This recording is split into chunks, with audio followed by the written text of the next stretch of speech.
আসলে নতুন নতুন জায়গায় যেতে আমার ভালো লাগে। আসসালামু আলাইকুম।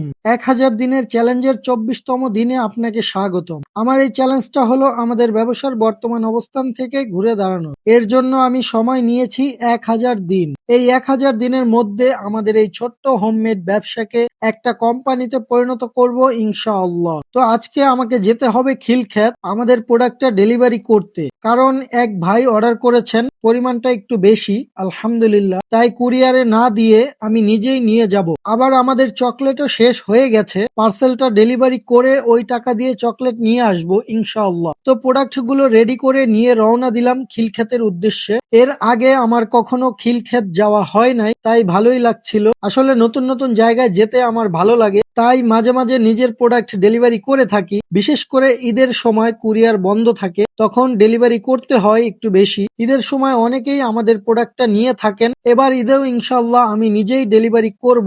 আজকে যেই ভাইয়ের জন্য ডেলিভারি করতে যাচ্ছি তিনি আগেও আমাদের প্রোডাক্ট নিয়েছেন, আমাদের প্রোডাক্ট তার অনেক ভালো লেগেছে, তাই এবার একসাথে অনেকগুলো অর্ডার করেছেন তিনি। খিলক্ষেত গিয়ে তার বাসাটা খুঁজে বের করি, তিনি বাসায় ছিল না, তার আম্মার কাছে পার্সেল গুলো দিয়ে আসি। তারপর তাকে কল করি, ভাইয়া আমাকে ধন্যবাদ জানায় আমি নিজে নিয়ে গেছি সেই জন্য। এরপর টাকাটা ব্যাংকের মাধ্যমে পরিশোধ করে দিয়েছেন। তারপর আমরা চলে আসি গুলশানে আমাদের চকলেটটা নিতে। তো চকলেট নিয়ে চলে আসি বাস স্ট্যান্ডে। তারপর বাসের জন্য বসে থাকতে হয় অনেক সময়, কারণ রাস্তায় কি যেন একটা সমস্যা হয়েছে, তাই বাস আসতে পারছিল না। বাসায় আসতে আসতে আমাদের রাত হয়ে গেছে। বাসায় এসেই আবার আমাদের বাকি পার্সেল গুলো রেডি করা শুরু করে দিয়েছি, কারণ সেগুলো কুরিয়ারে দিতে হবে। তো দোয়া করবেন আমাদের জন্য, আমাদের দিনগুলো আসলে এভাবেই কাটছে। তো একটা কোম্পানি যেন ১,০০০ দিনের মধ্যে তৈরি করতে পারি, সেজন্য বিশেষ করে দোয়া করবেন। ভালো থাকবেন। আসসালামু আলাইকুম।